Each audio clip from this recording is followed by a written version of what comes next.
Hello दोस्तों, स्वागत है आपका एक नए वीडियो में। दोस्तों, आज की इस वीडियो में हम लोग बिहार बोर्ड क्लास 12th के हिस्ट्री के इम्पोर्टेंट प्रश्नों को करेंगे। अगर आपने इस सीरीज को शुरू किया है तो हम लोग चैप्टर बाय चैप्टर सारे बुक्स को कवर कर चुकेंगे, ठीक है। अगर आप चैनल पर नए हैं तो चैनल को सब्सक्राइब कर लें डेली प्रैक्टिस के लिए। तो चलिए बिना टाइम गंवाए वीडियो को शुरू करते हैं। पहला प्रश्न है, हड़प्पा टीले का उल्लेख सर्वप्रथम 1826 में किसने किया था? तो आपका सही उत्तर हो जाएगा चार्ल्स मैसन ने किया था। अगला है, मोहनजोदड़ो की खोज 1922 में किसने की? तो राखल दास बनर्जी ने किया था दोस्तों, ठीक है। अगला प्रश्न है, सिंधु घाटी सभ्यता में हल का प्रमाण मिला है? तो रोपण से मिला है। हड़प्पा सभ्यता में प्राप्त अवतल चक्की पर किस पुराविद ने प्रकाश डाला? तो आपका सही उत्तर हो जाएगा सी, जॉन मार्शल ने। सिंधु घाटी के निवासियों को किस धातु का ज्ञान नहीं था? ये क्वेश्चन दोस्तों कई बार पूछा गया है। तो सही उत्तर हो जाएगा ऑप्शन नंबर सी, लोहा का ज्ञान नहीं था। अगला प्रश्न, मोहनजोदड़ो किस भाषा का शब्द है? तो वह है सिंधी भाषा का शब्द। कालीबंगान कहाँ स्थित है? राजस्थान में स्थित है। राय बहादुर दयाराम साहनी ने उत्खनन कहाँ करवाया था? तो लोथल में करवाया था। दोस्तों, अगर एक आध क्वेश्चन छूट जाते हैं तो आप नीचे कमेंट बॉक्स में जरूर डाल दें, ठीक है। क्योंकि जब अगला प्रैक्टिस सेट बनाया जाए तो उसमें उस क्वेश्चन को ऐड कर लिया जाए। निम्नलिखित हिंदू देवताओं में से कौन सिंधु सभ्यता का प्रमुख देवता था? तो वो थे B, option number B, Shiv थे। अगला प्रश्न है, सिंधु घाटी सभ्यता किसके समकालीन नहीं मानी जाती? क्रीट सभ्यता के समकालीन नहीं मानी जाती। जितने भी क्वेश्चंस हैं दोस्तों आपके बुक से ही हैं, जो कि काफ़ी इंपॉर्टेंट है एग्जाम के लिए। अगला प्रश्न देखेंगे, हड़प्पा सभ्यता किस युग की सभ्यता है? तो कांस्य युगीन सभ्यता है। अगला प्रश्न है, हड़प्पा सभ्यता का सबसे बड़ा नगर कौन सा है? तो सबसे बड़ा नगर मोहनजोदड़ो है। नेक्स्ट प्रश्न है, पुरातत्व के अंतर्गत निम्नलिखित में से कौन एक नहीं आता है? तो वो साहित्य नहीं आता है। तो सही उत्तर हो जाएगा ऑप्शन नंबर ए। कलकत्ता में एशियाटिक सोसाइटी की स्थापना किसने की थी? तो विलियम जोन्स ने की थी। तो सही उत्तर हो जाएगा ऑप्शन नंबर डी।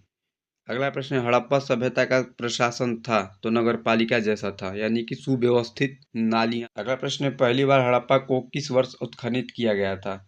तो ऑप्शन नंबर ए, 1921 में किया गया था। सिंधु सभ्यता में गोदीपाड़ा कहाँ से मिला था? गोदीपाड़ा यानी कि डक यार्ड, जहाँ शिप से व्यापार किया जाता था। तो सही उत्तर हो जाएगा ऑप्शन नंबर डी, लोथल में मिला था। सिंधु सभ्यता में नृत्य करती हुई लड़की की मूर्ति कहाँ से प्राप्त हुई थी? तो मोहनजोदाड़ो से प्राप्त हुई थी।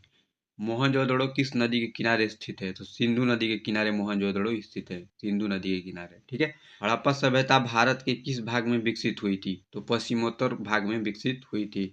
जितने भी क्वेश्चन हैं दोस्तों आपके एग्जाम के लिए काफी महत्वपूर्ण है। अगर वीडियो पसंद आती है तो वीडियो को लाइक करें, और जो भी प्रश्न छूट जाते हैं आप नीचे कमेंट में जरूर बता दें। अगला प्रश्न देखेंगे, लोथल किस नदी के किनारे स्थित है? तो भोगवा नदी के किनारे स्थित है। अब आता है दोस्तों कथन और निष्कर्ष। ये क्वेश्चंस एक या दो आपके एग्जाम में जरूर देखने को मिलेंगे, ठीक है। तो इसलिए आप अच्छे से इसको प्रैक्टिस करके जाएं। अगला देखेंगे, कथन है इसका, दयाराम साहनी ने हड़प्पा की खोज की थी। बिल्कुल, हड़प्पा के एक टीले से यह संभावना पहले से ही व्यक्त की जा रही थी, मतलब उसका जो टीला है। तो इसका सही उत्तर हो जाएगा ऑप्शन नंबर अ, दोनों कथन सत्य है तथा कथन दूसरा कथन पहला का व्याख्या करता है। ऐसे ही क्वेश्चन दोस्तों एग्जाम में पूछे जाते हैं ताकि आपका टाइम खराब हो सके, और आप अगर टाइम मैनेज कर सकते हैं तो आपका क्वेश्चन जरूर सही हो जाएंगे। अगला है, ये भी कथन है, हड़प्पा संस्कृति में नालियों की व्यवस्था उत्तम थी। बिल्कुल थी।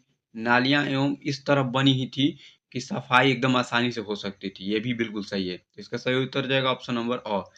ए और आर दोनों सही है तथा आर ए की सही व्याख्या करता है। दोस्तों जी, ऐसे ही क्वेश्चन पूछे जाते हैं कि आप उलझ जाएं और आपका टाइम खराब हो। अगर आप टाइम मैनेजमेंट करना जानते हैं तो बिल्कुल आप इस क्वेश्चनों को अच्छे से कर पाएंगे। अगला प्रश्न है, राखल दास बनर्जी को मोहनजोदड़ो का अवशेष किस वर्ष प्राप्त हुआ था?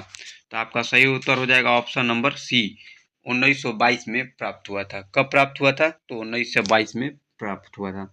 अगला है, सिंधु घाटी सभ्यता में विशाल स्नानागार का अवशेष कहाँ से प्राप्त हुआ था? दोस्तों आप यहाँ पे देख सकते हैं, बहुत बार ये क्वेश्चन पूछा जा चुका है एग्जाम में, इसलिए बहुत इंपॉर्टेंट है। तो इसका सही उत्तर हो जाएगा ऑप्शन नंबर बी, मोहनजोदड़ो में मिला था।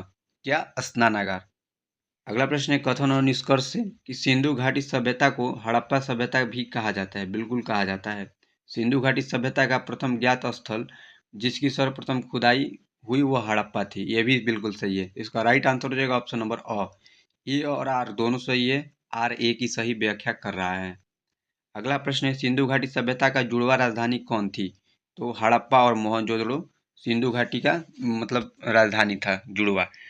अगला प्रश्न है, हड़प्पा किस नदी के किनारे स्थित है? तो हड़प्पा रावी नदी के किनारे स्थित है। लोथल कहाँ स्थित है? तो लोथल गुजरात में स्थित है, यहीं पे गोदीपाड़ा का साक्ष्य मिला था। हड़प्पा का उत्खनन किया गया था, तो दयाराम साहनी के द्वारा हड़प्पा का उत्खनन किया गया था। तो इसका सही उत्तर हो जाएगा ऑप्शन नंबर सी। भारतीय पुरातत्व का पिता किसे कहा जाता है? तो भारतीय पुरातत्व का पिता अलेक्जेंडर कनिंघम को कहा जाता है। तो सही उत्तर हो जाएगा ऑप्शन नंबर बी। अगला प्रश्न देखते हैं, सिंधु सभ्यता का कौन सा स्थान मृतकों के टीला के रूप में जाना जाता है? दोस्तों इतना इंपॉर्टेंट क्वेश्चन है कि हर बार आपको देखने को मिलेगा। हालांकि यहाँ पे एक बार 2019 में ही दिखा रहा है, लेकिन हर बार आपको देखने को मिलेगा। तो इसका सही उत्तर हो जाएगा, मोहनजोदड़ो को वहाँ के जो लोकल लैंग्वेज है उसमें मृतकों का टीला कहा जाता था। ठीक है, तो दोस्तों ये रहे चैप्टर के अनुसार पहले चैप्टर का प्रश्न। अगर एक भी चैप्टर में क्वेश्चन छूट जाते हैं तो आप नीचे कमेंट में बता दीजिए, हम अगले में उसको जोड़ देंगे। ठीक है, अगर वीडियो पसंद आती है तो वीडियो को लाइक करें दोस्तों, और चैनल को सब्सक्राइब करके हमको सपोर्ट करें, ताकि डेली आपके लिए ऐसी प्रैक्टिस सेट लाते रहें। मिलते हैं अगली वीडियो में। जय हिंद।